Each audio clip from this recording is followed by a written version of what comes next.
100 கோடிக்கு முக்கும் தமிழ் சினிமா. அசால்ட்டாக 600 கோடி ரூபாய் அடித்த புஷ்பா 2. வாயை பிளக்கும் தமிழ் சினிமா நடிகர்கள். தெலுங்கு நடிகர் அல்லு அர்ஜுன் நடிப்பில் வெளியாகியுள்ள வெறும் 400 கோடி ரூபாய் பட்ஜெட்டில் எடுக்கப்பட்ட புஷ்பா 2 படம் ரிலீஸ் ஆகி 2 நாளில் 450 கோடி ரூபாய் வசூலை பெற்று எப்படியும் படம் ரிலீஸ் ஆகி 6 நாட்களுக்குள் 600 கோடியை தொடும் நிலையில் உள்ளது. அதே நேரத்தில் இந்த படம் 1000 கோடி வசூல் எளிதாக கடந்துவிடும் என்பதில் எந்தவித சந்தேகமும் இல்லை.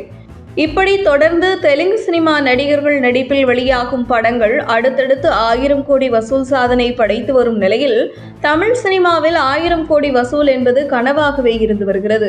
குறிப்பாக சமீப காலமாகவே தெலுங்கு நடிகர்கள் நடிக்கும் படங்களை தமிழ் ரசிகர்கள் மிகப்பெரிய அளவில் கொண்டாடி வருவதற்கு முக்கிய காரணம் அவர்கள் படத்தில் கதையும் பிரம்மாண்டமும் தான் என்பதை மறுக்க முடியாது. குறிப்பாக தமிழ் நடிகர்களை ஒப்பிடும் பொழுது தெலுங்கு சினிமா நடிகர்களின் உழைப்பு என்பது அளப்பரியாதது. மக்கள் என்ன விரும்புகிறார்களோ அதை திரையில் கொடுக்க வேண்டும் என்று எழுதப்படும் திரைக்கதை மற்றும் காட்சிகள் இவை அனைத்துமே தமிழ் சினிமாவை மிஞ்சும் அளவிற்கு உள்ளது தெலுங்கு நடிகர்கள் நடிக்கும் படங்கள். குறிப்பாக தமிழ் சினிமாக்கள் பல கோடி பட்ஜெட்டில் தயாரிக்கப்பட்டாலும் கூட அதில் 90% நடிகர்களின் சம்பளத்திற்கே சென்றுவிடும். வெறும் 10% தான் படமே எடுத்து முடிக்கப்படும். குறிப்பாக தமிழ் சினிமாவில் பிரம்மாண்ட திரைப்படம் என்று வர்ணிக்கப்பட்ட பொன்னியின் செல்வன் போன்ற படத்தை எல்லாம் ராஜமௌலி இயக்கியிருந்தார் என்றால் அந்த படம் இந்திய அளவில் மிகப்பெரிய வசூல் சாதனை படைத்திருக்கும். அனைத்து மொழி ரசிகர்களுமே கொண்டாடியிருப்பார்கள்.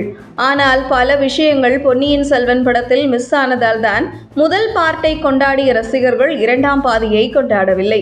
குறிப்பாக 2ஆம் பார்ட் ஓடவே இல்லை என்றுதான் சொல்ல வேண்டும்.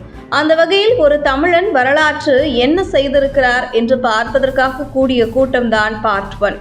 ஆனால் பார்ட் 2 ரொம்ப மோசமாக இருந்ததால் தான் போடவில்லை. அந்த வகையில் இதே பொன்னியின் செல்வன் கதையை ராஜமௌலி போன்ற இயக்குனர் எடுத்திருந்தால் மிகப்பெரிய அளவில் பிரம்மாண்டமாக எடுக்கப்பட்டிருக்கும்.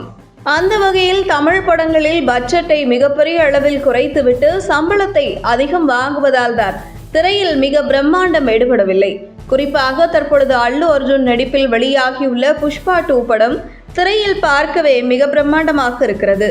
மேலும் அல்லு அர்ஜுனின் நடிப்பு உயிரை கொடுத்து நடித்துள்ளார் என்பது திரையில் பார்க்கும் பொழுது தெரிகிறது. அந்த டெடிகேஷன் தமிழ் நடிகர்களுக்கு இல்லை. அந்த வகையில் தெலுங்கு சினிமா போன்ற 1000 கோடி ரூபாய் வசூல் என்பதெல்லாம் இதுவரை தமிழ் சினிமாவிற்கு கனவாகவே இருப்பதற்கு இதுபோன்ற காரணங்கள் தான் என கூறப்படுகிறது. மேலும் கதையில் தமிழ் சினிமா உச்ச நடிகர்கள் தலையீடு செய்து குளறுபடி செய்வது படத்திற்கு தோல்வியாக அமைந்து விடுகிறது. அதே நேரத்தில் தெலுங்கு சினிமாவில் அல்லு அர்ஜுன் போன்ற நடிகர்கள் எல்லாம் அந்த இயக்குநர்களிடம் கதையில் சில மாற்றங்கள் கொண்டு வர சொல்வது வழக்கம். ஆனால் அது அவர்களுக்கு ஒர்க் அவுட் ஆகுது. ஆனால் தமிழ் சினிமாவில் ஒர்க் அவுட் ஆகவில்லை. மொத்தத்தில் தமிழ் சினிமாவை மிஞ்சி மிக உயரத்திற்கு தெலுங்கு சினிமா சென்றதற்கு காரணம் அங்கே நடிகர்கள் தங்களை மேலும் மேலும் வளர்த்து கொண்டதுதான் என கூறப்படுவது குறித்து உங்கள் கருத்துக்களை கமெண்ட் செய்யுங்கள். உங்கள் தின சேவல்.